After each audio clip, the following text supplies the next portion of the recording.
Great, excellent. Thank you so much, everyone. Thanks for joining us today on this webinar on author services for authors. I've got two guest speakers here, Josh Nicholson from Side and then Sandra Tony from Enago.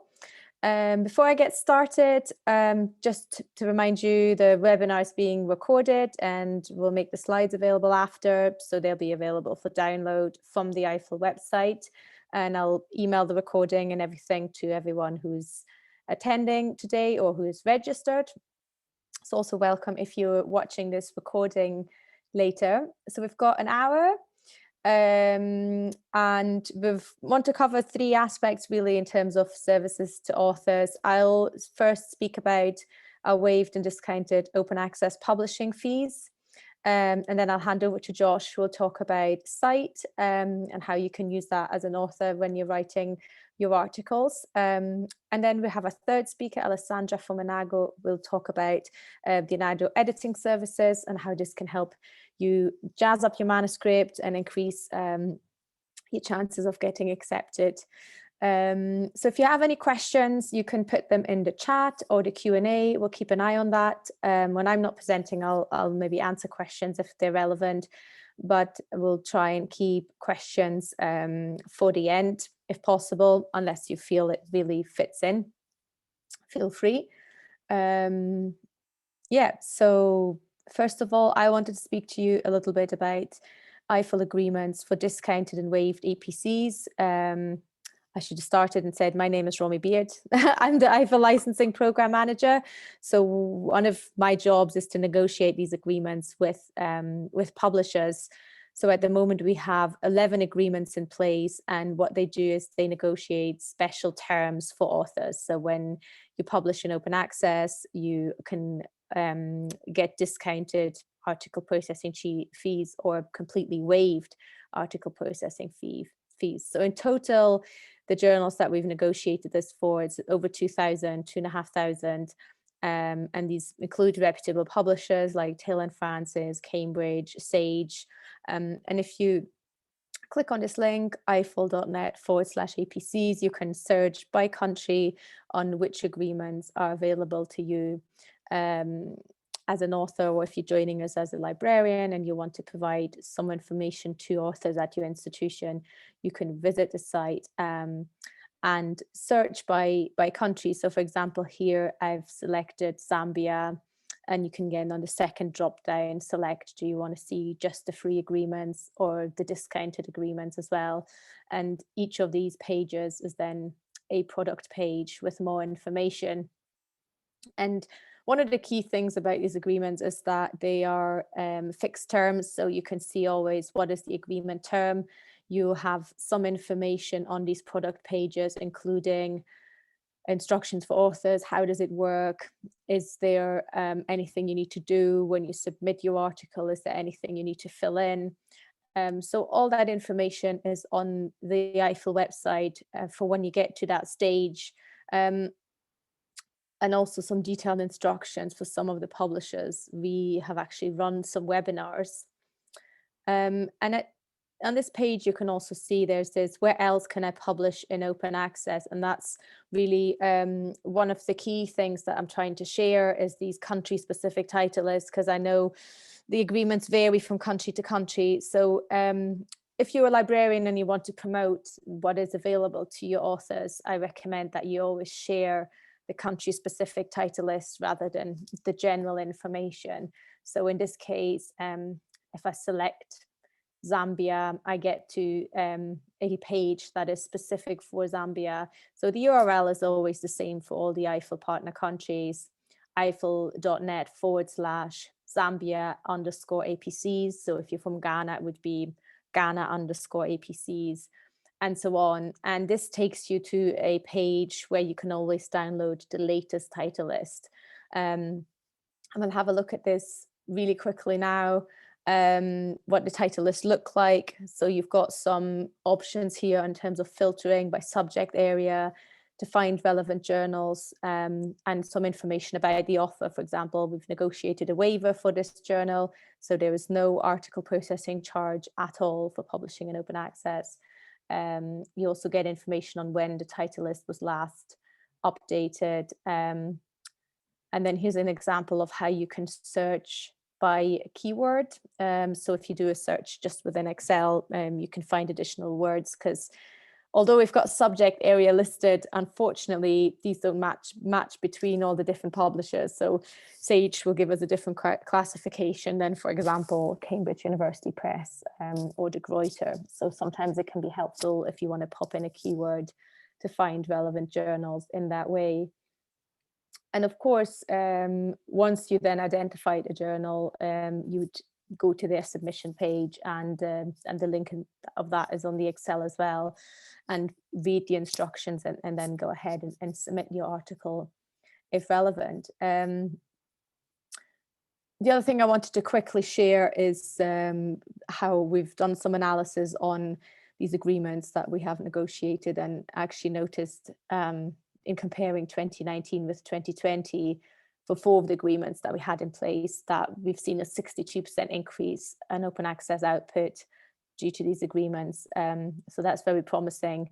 And clearly a lot of people have been downloading these title lists from our website as well, which is very, very encouraging.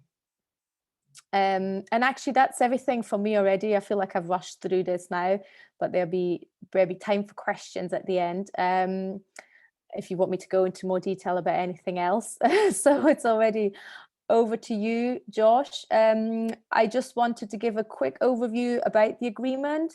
So EIFL signed an agreement with CITE, and this is free to researchers, subject to libraries signing up. So there's a list here of all the countries that are eligible for free access. So if you're a researcher in one of those countries, you would need to ask your librarian to sign up for the free access, or maybe it's already set up and you can try and access it. And then we've got a set of countries that can get discounted access. So again, it's subject to your library signing up to that.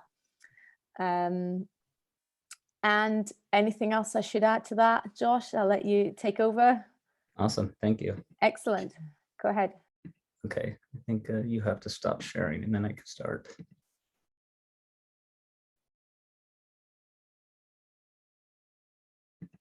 Perfect. So thanks and hello everyone from around the world. This is pretty cool. I'm calling in from New York. My name is Josh Nicholson and I'm the co-founder and CEO of CITE. CITE is a pretty new service doing things a bit differently in citations. And so I'm going to show you how that can help with your reading, which is intrinsically, linked to your writing, as well as, directly with your writing. If you have any questions following this, you can email me directly at josh@cite.ai, or you can follow our Twitter and tweet at us at CITE. And so before, walking through a very short demo, I really like to kind of step back and remind us all that, what we do involves APCs, publishing, formatting, things like this, and we can get bogged down on that. But it's worth it, because I think, what we're researching is quite amazing. It's allowed us to have virtual, meetings like this. It's given us life-saving vaccines, very powerful computers in our phones, and really all these things were informed by research, from policy to smartphones. At the same time, there's a lot of information. How do we know what to trust? How do we know what to read? In biomedical literature alone, there's about 2 papers coming out per minute. Just in PubMed. If you look at all of research, it's probably double that, and it's probably even a bit more than that now, as that was looked at a few years ago. And then at the same time, there's been studies looking at reproducibility in cancer research, psychology, and finding that if you look at many claims, more often than not, you can't validate it. And so we built CITE to make research more reliable, to make it more understandable, so that you can better utilize it for your own research purposes and your own writing and your own better understanding, really, of the world. And so the way that I like to show CITE is to show the world as it exists without CITE, and then to show it through the lens of CITE. And so I have a background in cell biology. I finished a PhD about 6 years ago, and really CITE borrows from my experience as a researcher. And so this is my main publication coming out of my PhD. There I am. I did my PhD at Virginia Tech. We collaborated with the hospital in Portugal, as well as a lab at the NIH. It was ultimately published in eLife. It was cited 55 times, and then it's been viewed almost 12,000 times. And so I highlight all these things because this is what we all kind of look at when we first look at a scientific publication. And we already make some snap judgments. Where is it published? Do I know this journal? Do I trust it? Same with the authors and their institutions. And then some metrics, the number of citations, the number of views, et cetera. And what we want to change is really, making this not just a superficial number that we glance at and say high is good, low is maybe not so good, but something that can help with interpretation and understanding of the article and help you see, have others looked at the same claim. And so in today's world, if you click a citation, you may come to a Scopus or a Web of Science or Dimensions. And if you have access, which I don't, you'll see this list of articles. In some cases, maybe you'll open 2 or 3 or 4, but in general, you're not going to look at what all these citing articles say. And that's really kind of the missed opportunity that we're trying to address. These 57 documents are saying something about this article that we're reading. Maybe some of them are providing important understanding of it if you're a student. And so we have lots of students using Cite for that reason. Maybe some of them are looking at the claim, and you don't know that unless you open all of these and again have access to them. And I would say that most people are not doing that for a couple of reasons. One, they don't have access to every article here. 2, it would take hours to open every article and see what they say about my work. And so with Cite, we're making that easy to digest that information. And so we have a free browser extension for Chrome, Firefox, Safari, Microsoft Edge. And this will show on the side of any scientific article you're reading online. It'll show in PubMed. It'll even show in other tools. And what it shows is the number of citations, so very similar to what is shown here, broken down by citation statements classified as, does this provide supporting evidence, contrasting evidence, or does it mention it? And so if you click that, it'll bring you to Cite. And what you can see is we have basically the same metadata up top as the version of record. So the title, the authors, the abstract. And then what we do differently, really from kind of everyone else, is that we're not just showing the citing article, we're showing this citation context. So really a conversation happening amongst these papers that you can kind of listen in on. And so in this case, here's an article published 3 years after mine, published in Molecular Biology of the Cell. We extracted out this citation excerpt from the full text of the article from the results section. And what this says is, in agreement with previous work, and then cites Nicholson et al., the trisomic clone showed similar aberrations, albeit to a lesser extent, supplemental figure S2b. And so really in one click, we're able to see that here is a paper that has provided supporting evidence to this article that I was reading. And so if I'm a researcher, looking to do a literature review, so I can write, a thesis or a dissertation or a paper that I'm looking to publish, this is a good way to start to understand which are the articles that I trust. How do I understand these things? And then maybe to also add other citations that you want to highlight. So if you're citing my work, maybe it's also relevant to cite this work, which found supporting claims. And so to me, that's very powerful because it opens up a new way of looking at research. And that is directly, tied into what you write, what you, decide to focus your time on, et cetera. And so in addition to showing the citation context, we allow you to also search these things. So say you're looking at chromosome segregation and you want to see if there's any studies that mention yeast, you can search that and then it will search these citation snippets. And you can see that mine is in blue, but you can also look here and find co-citations. And so these are studies that were cited along with mine and basically found the same thing in yeast. And so again, a very powerful way to kind of discover that is different from, other tools. In addition to the citation types, we also allow you to organize by where the citations appear. And so this is something that's used by a lot of students around the world because say they need to write an essay on this paper or on a general topic, you can find a highly cited study, you can go to the results and discussion filter that, and then basically what you're looking at is here's how experts or here's how researchers have interpreted this and what they say about this work. And so that will help me with my writing because now I can look at 10, 20 different ways that researchers have interpreted this work and what they've said about this. So that's a very good way to kind of come up to speed on nearly any topic or a paper quite quickly. You can filter by article, preprint type, self-cites, and then authors. You can also look at journals, and I think this is relevant to see, okay, here's this article that's really central to what I'm writing. Maybe I want to look at who cited it the most because these could be very relevant areas where I want to submit to.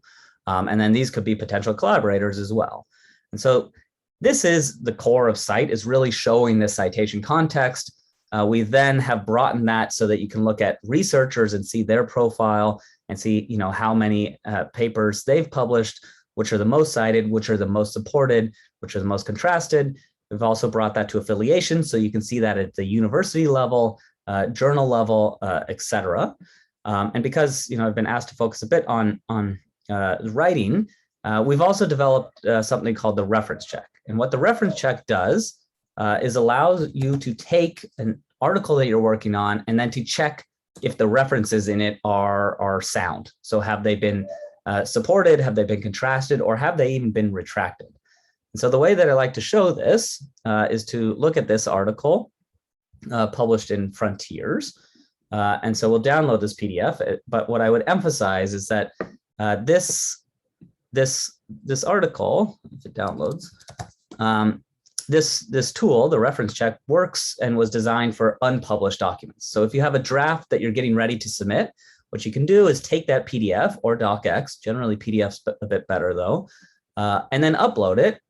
And what we will do is automatically identify those in-text citations, match that to the references, and then match those references against our citations. So you can look at your references that you've used in your manuscript and see, how they have been cited by others, to see if you've interpreted it the same way, and then to also see if there's others that have called these references that are maybe central to your thesis into question or not. And so this generally takes a minute, maybe a bit longer if you're doing a larger dissertation or if you're on a Zoom webinar. But what we're doing here is what we do millions of times with published documents. And I'll get a little bit into that after I show this. Give it one more second. Just make sure I'm keeping on time.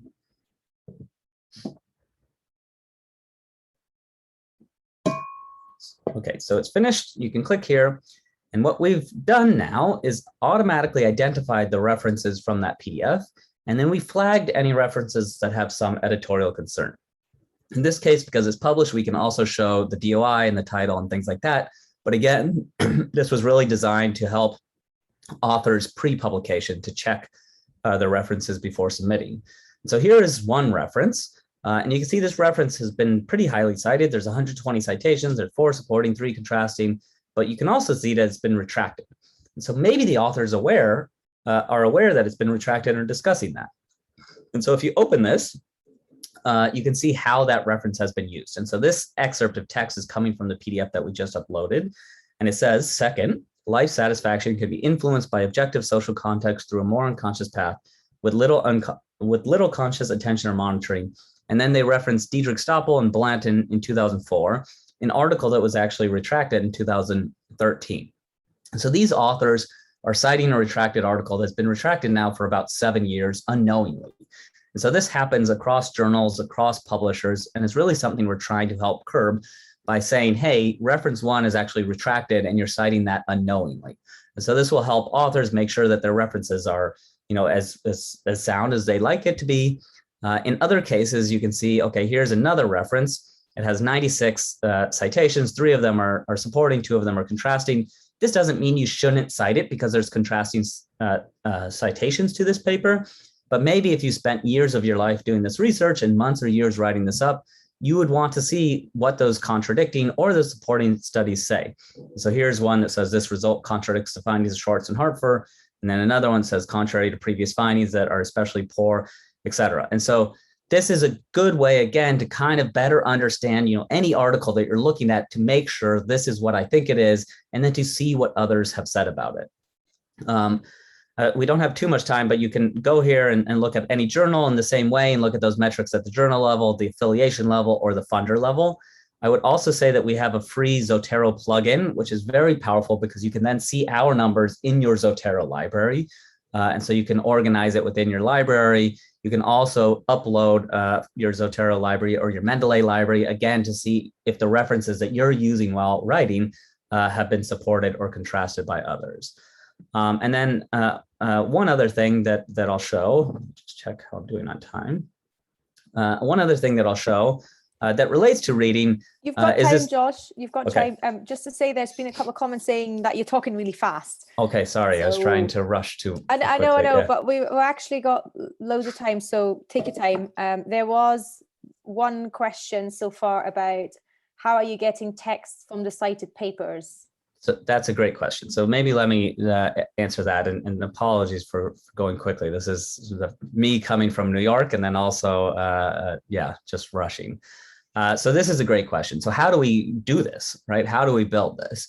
And so as you guys know, not everything's open to just analyze and grab. And so we utilize open access sources from PubMed, from Unpaywall, but increasingly we've partnered directly with publishers to gain access to their content that is behind a paywall.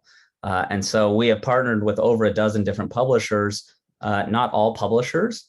And what we do is say, hey, we'd like to utilize your full text. We want to process it in this way to extract out the citation statements and then just drive them traffic. And so to date, we've analyzed 26 million full text articles, and we've extracted and analyzed 908 million citation statements that apply to over 40 million articles. And so while that's a lot, it's not everything. And so what we've done when we don't have access to an article is to show just a traditional citation that you'd see in another tool. And so these come from Crossref, and Crossref has been involved in this initiative for open citations. And so we do have all references from Elsevier. We have millions of citation statements from Elsevier, but we don't have an indexing agreement with them, so we don't have everything. And so this is a very comprehensive tool now in terms of overall citations, and then has about 900 million citation statements, while other citation tools, have effectively zero or do have zero. And so in addition to this, I can also say that it's quite challenging to do this once you have access as well. So most content comes to us in PDF. Let me just show what this looks like. So when we get the PDFs, as you're probably aware, they come in a variety of different formats, styles, and that's true of the PDF. It's true of the in-text citation. They can be subscript, superscript. They can look like this, as well as the references. And so there's a lot of machine learning that goes into identifying the in-text citation, matching that to the reference, and then matching that to the metadata, Crossref metadata. And so we're creating this citation graph by analyzing full text documents and extracting out those citation statements. And on a good day, we can do about 500,000 PDFs if we need to. And so we're reliably growing as we process new documents and sign new indexing agreements with publishers. Once we have that in-text citation, we then have a deep learning model that classifies the sentence, the citation statement, as does this provide supporting, contrasting, or does it evidence, or does it mention it?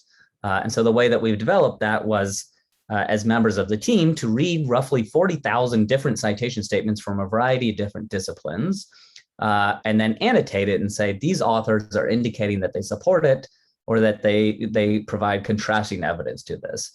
And so that is our training data that goes into feeding the deep learning model so that we can do this at scale. And I should note, it's not perfect. We're not always going to be right that this is actually supporting. And so next to each citation statement, we show first you can read it. So you can read if it is actually supporting. Then we show the confidence that the model has. And if we get it wrong, we allow users to say, this doesn't actually look like supporting. It looks like it's just mentioning it. And so then you can select that. It will be reviewed by 2 experts and either accepted or rejected. And if it's accepted, it will show expert classified. And so this is a good way, to look at research, but it's not perfect, and no tool is ever going to be perfect. And so it's good to kind of come into that knowing that. And so continuing, this is one powerful way to look at articles. Again, I would encourage everyone on the call to get the browser extension. It's free, and then it will show up anywhere you're utilizing, anywhere you're reading a scientific article. And so you don't have to immediately use Cite every day. This will fit into workflows that you already have. And one very powerful thing that we've done with our browser extension is to help readers utilize this for different claims that they're looking at. And so here is a tweet that went pretty viral on September 29th, talking about a preprint looking at, the difference in viral load between vaccinated, unvaccinated, asymptomatic, and symptomatic groups infected with COVID. And so this is a big claim saying that there's no difference. This researcher has, 530,000 followers. It got tons of retweets, quote tweets, and likes. So is this right? How can you tell this? Maybe you can look at some of the replies and see what scientists or non-scientists on Twitter are saying. But what we've also done has been to bring the ability to search claims anywhere you're reading on site to see what does the literature say about this. And so if you highlight this and you have the browser extension, you can then search our citation statements to see what the literature says. And so the first result looking at the difference between viral loads says basically that swabs were 68.6% positive in vaccinated healthcare workers, and then 84.9% in unvaccinated. And so there is a significant difference if you're looking at different ways of looking at transmission. So not just this test that they're looking at. And so this is a powerful way to kind of see what have others said about this. And what this can be used for is not just looking at, what does the research say on COVID, but say you need to find the hypertension rates in a different population, you can search that. And again, you'll kind of find what the literature says on nearly any topic. And so here is, looking at Rohingya is unavailable, the data is unavailable, but recent evidence suggests a high prevalence of non-communicable diseases, particularly hypertension, 51.5%. And so this allows you to kind of ask the literature a question and find relevant citations for your writing on. So now you can say, okay, here's, a study that's talking about this. I can include that as a reference. And so this is a good way to find kind of expert analyses and insights on almost anything, and then tie that to references to help with your own writing. And so this is quite newly released. It's only a couple weeks old, but I think it's a very powerful way to kind of look at these things. If you're doing, work at the bench and you want to see how others have utilized antibodies or different reagents, you can search them here. You can filter by citation statements. So I just want to see ones in the introduction section, things like this, and a lot of other different ways of looking at this. And so this also is tied to the browser extension that will allow you to highlight kind of a term anywhere you're reading online. It could be a newspaper, it could be Twitter, as I just showed, or you can come directly to site and search that. And so I think that's all I'd like to cover from this. Hopefully, there's some questions and discussion at the end because there's obviously a lot more that I could go deeper on, but I think this gives a general overview of what we do. And that is, we are showing the citation context, applying that to different ways that researchers already do their work. So reading, writing, and then through search to, really make the literature more accessible beyond just here's 20 titles or here's 20 abstracts. This is really, a new way of looking at how research articles have been cited, how different topics have been cited. And I would encourage everyone to, get in touch with their library so that they can get free access or discounted access. You can also sign up and there's 2 weeks free without that, just to test it. And so I'll stop there, and then hopefully, we'll have some questions at the end that I can answer, or I'm happy to answer them now, whatever is preferred. There's just one question that you might want to answer quickly now. Is the API free? We do have a free API that can be used. If you go to api.site.ai/docs, this can be used. There are some limitations on what the API can be used for. And so not for commercial purposes, but it can be used. We also do share data directly with researchers that are doing bibliometrics work. We cannot share our citations with through the API. So we have restrictions from publishers that license the content. We can't just say, here's all the citation statements. It has to exist there. And so that won't be on our API. The reference check, which I showed, also has an API endpoint that we've tied directly into submission systems like editorial manager, manuscript manager, and EJP. And so the idea is that this will be kind of like a plagiarism detection check, but towards the references. That needs authentication. And so that would need to be, the university authenticating, or you need to have an individual license. but otherwise to get tallies and counts for papers, the API is available and free. Awesome. Thanks, Josh. Thanks, everyone. I'll take over again. I put like a quick note in the chat as well. We've got another webinar coming up on the 18th with Josh, where we'll just talk about sites. So if you want to sign up for that. Before I hand over to Alexandra, I just wanted to point out the EIFL website. If you go to eifl.net and then select research support services, you'll get the product pages, both for site with some additional information on the features, including lots of links, lots of videos. And we also have a page there for Enago with the details of the offer again. So the details there, we have negotiated discounted pricing for copy editing and substantive editing, and there's some information there on what each of those entails, as well as a link to the EIFL Enago web portal, where you should be doing your submissions and requests for quotations by handing in your articles. So I'll leave it to you, Alessandra, to tell us more about it and how authors can use the service and what impact it has on them. Sure. So thank you very much, Romy, for the invitation, and thank everyone for being here. So I am Alessandra Toni, a PhD in foreign languages who works as a regional sales manager for Enago, and I'm responsible for Europe. So here we will see together how Enago can support the researcher in order to reach their goals in the publication. So first of all, Enago is,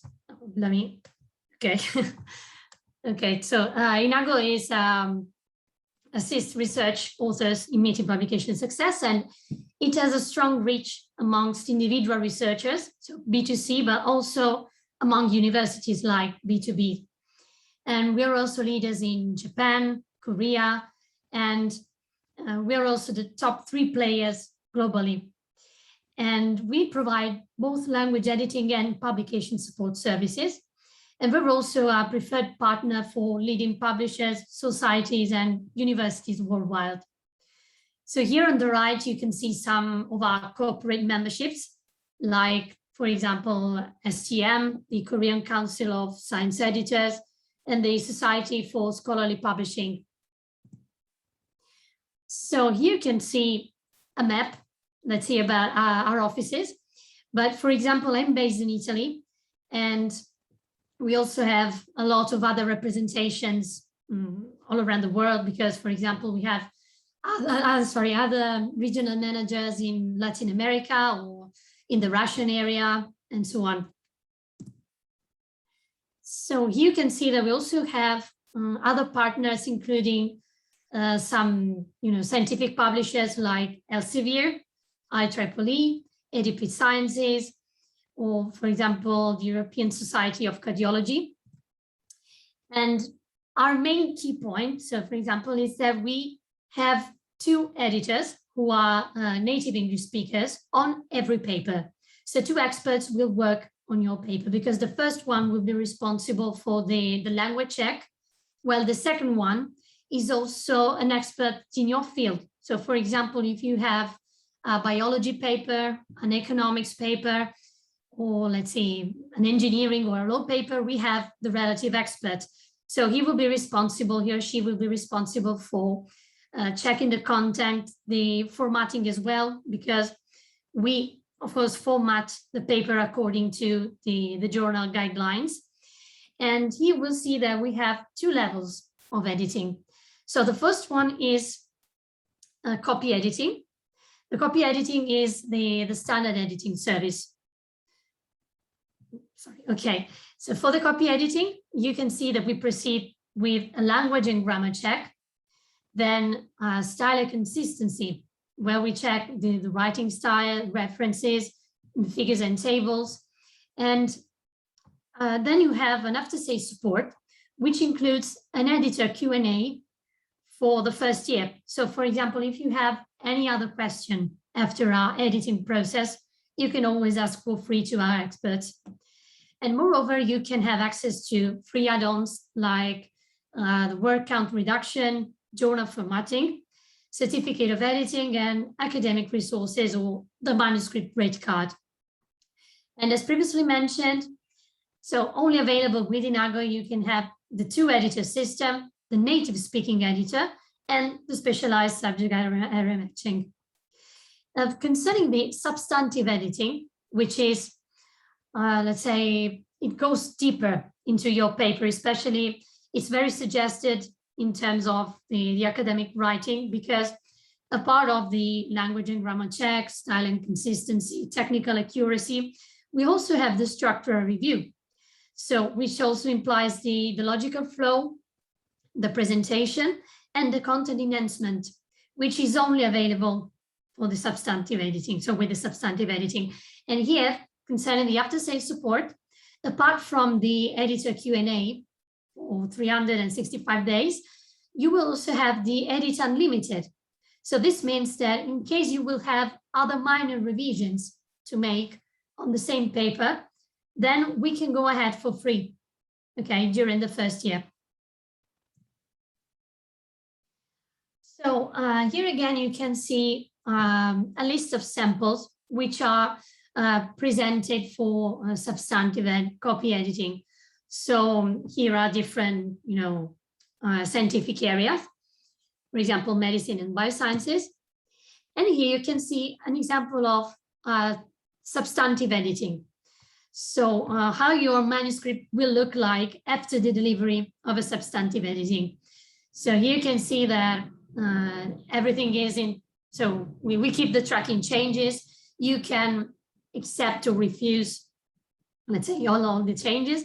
And you will also receive a letter from our editor who will mention all the choices they've done concerning all the changes. And you can also provide us with the feedback and, go on with further changes whenever required. Okay, so in case you wish to have a wider overview about the editing samples, you can follow this link. And these ones, so here you can see a table of some of our clients who have consented to share their achievements on our website. So here again, you can find more of them on the link Accepted Papers.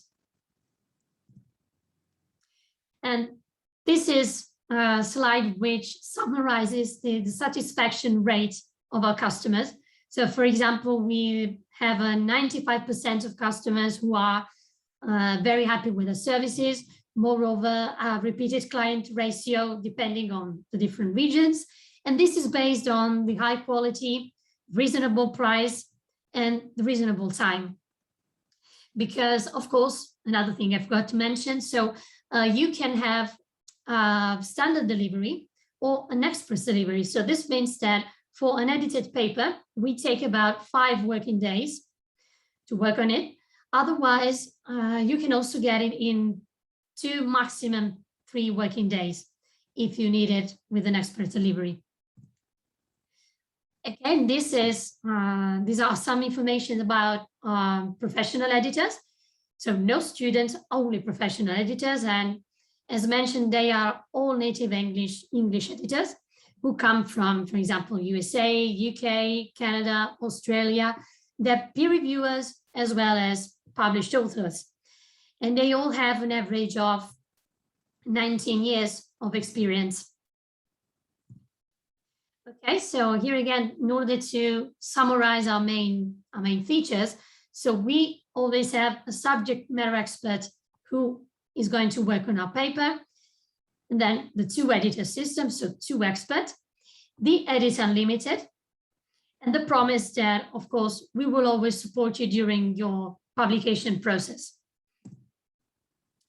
And this is our division who is responsible for the author education, because Enago Academy provides students, PhD, or students, or maybe professional researchers with some free webinars, which you can find on the website Enago Academy. And we always have one new webinar every 15 days, more or less, and they're all about the academic writing. So for example, how to write tables and figures, what is the open access, or here the importance of punctuation in research papers. And you can check the previous webinars and the upcoming webinars subscribing to the newsletter on the website.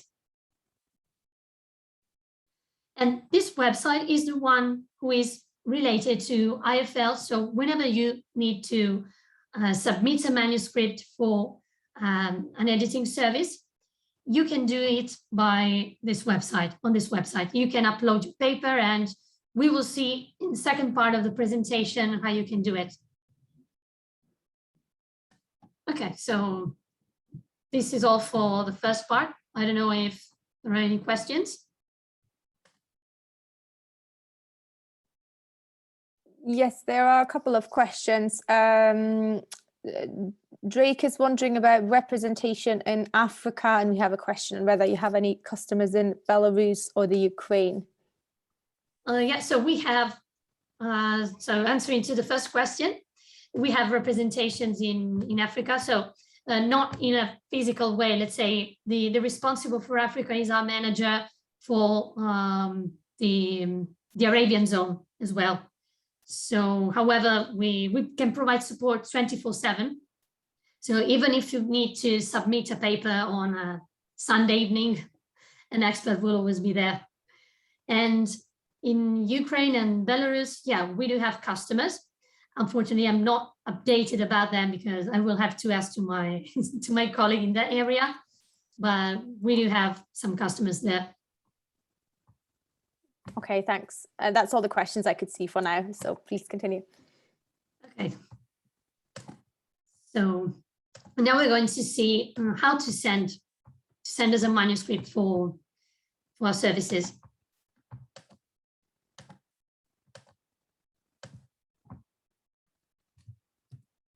Okay. So this is how the EIFL and Enago website looks like. So here we have both logo, the EIFL and the Enago logo. And here you can click on Submit Now, and a form will appear where you can fill all the required information, and also you can pick the service that you need. So clicking on Submit Now, you will get this kind of form. So you can have you can enter your email ID first, and then the second step involves the file to upload. In any case, you can also add some other reference files, like, for example, tables and figures, and you can also choose the level of service, for example, if a substantive or a copy editing.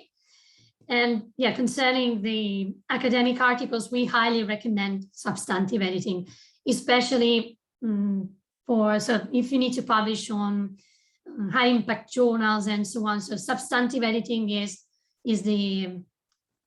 very complete in this sense. And as mentioned before, you can also choose the delivery option. So 5 days standard delivery or 2 days. With the express delivery, there will be a higher cost of about 30%. Yeah. And the second part of the form involves the subject area. So for example, you can choose, I don't know, medicine, and then a subfield of medicine and so on. And then you can enter your personal details in the section below.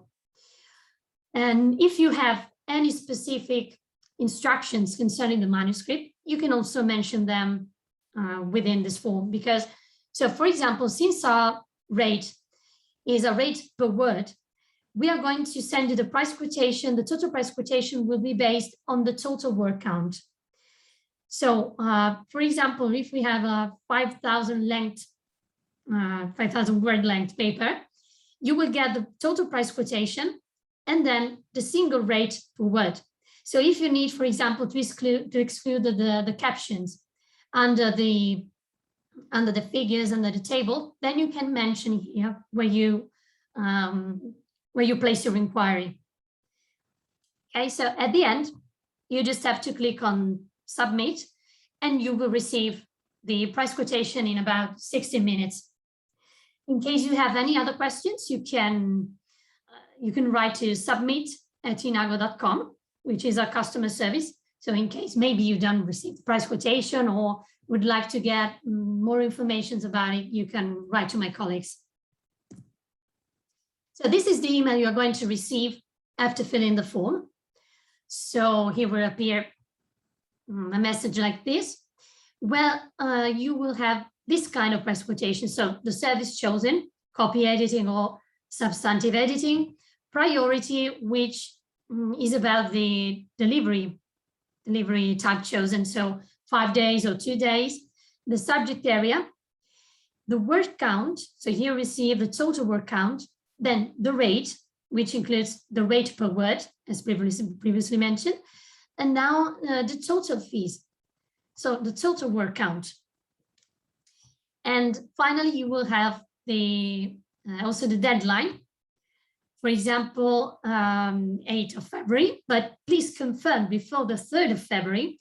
Otherwise, the quotation, so the deadline will be revised, because if you exceed from this, say, confirmation timeline, then also the deadline will be revised.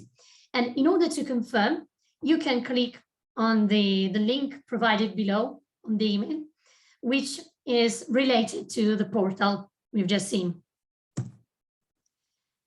So once we received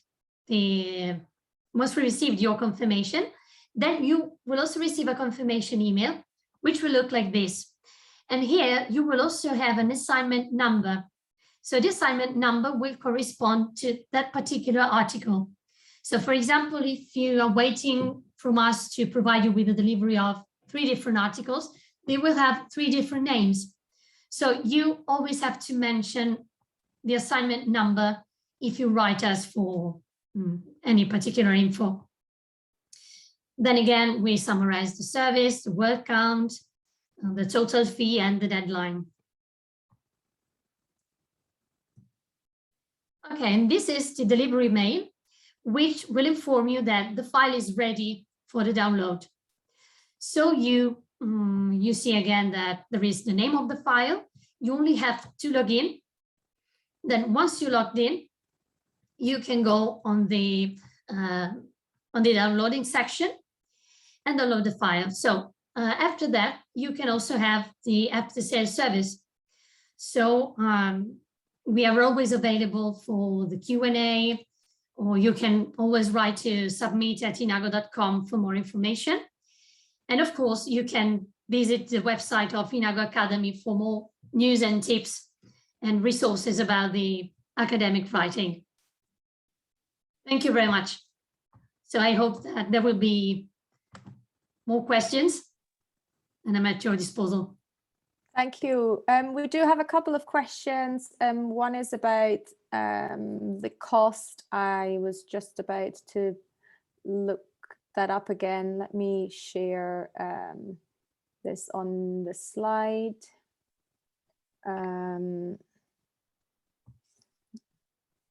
Yeah, so here's the overview of the cost through our agreement. So 40 cents per word for copy editing and 0.60 cents per word, sorry.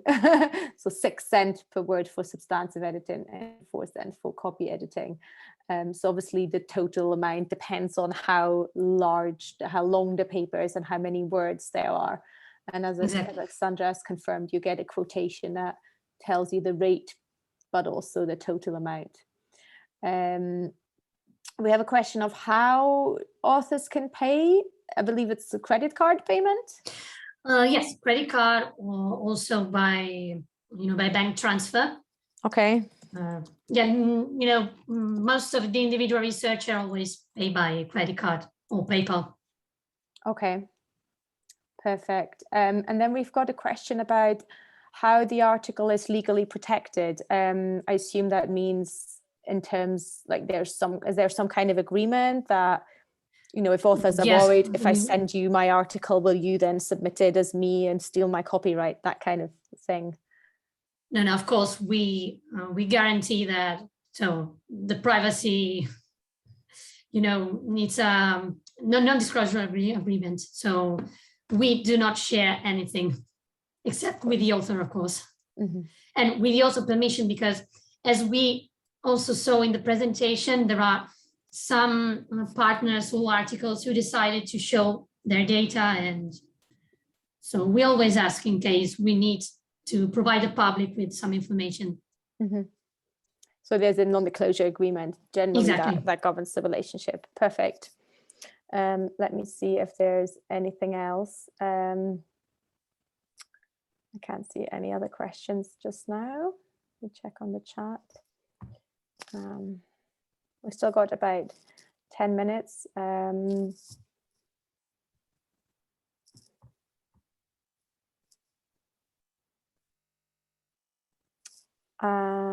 But yeah, I hold on. Oof, I've accidentally shared again. So many buttons. Yeah, if anyone else got any questions, either for Alessandra or Josh, who's still there, then please pop it in the chat. Like I mentioned, we've got another webinar with Josh just focused on site on the 18th, and I've put a link to the registration form for that in the chat, and there's lots more information on both products as well as all the open access publishing opportunities.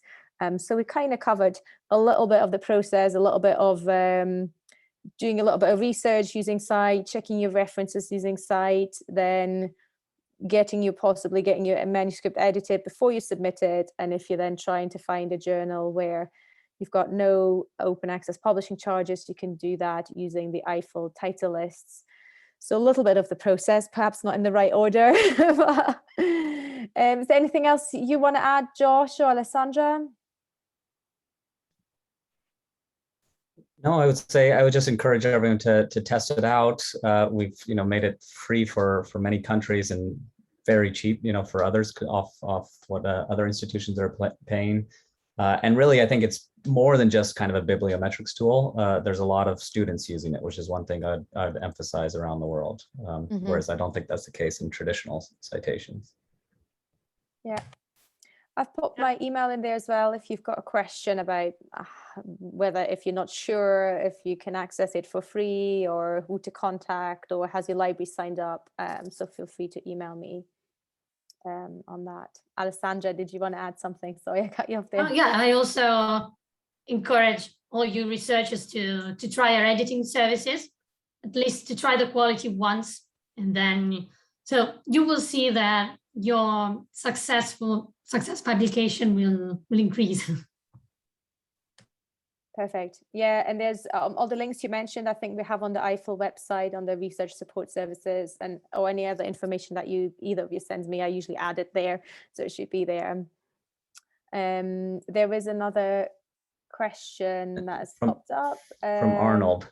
This will happen soon. The person in charge of this is off for a week, and so he comes back on tomorrow actually, and so that's very high priority. Okay, thank you. Thanks for your patience, Arnold.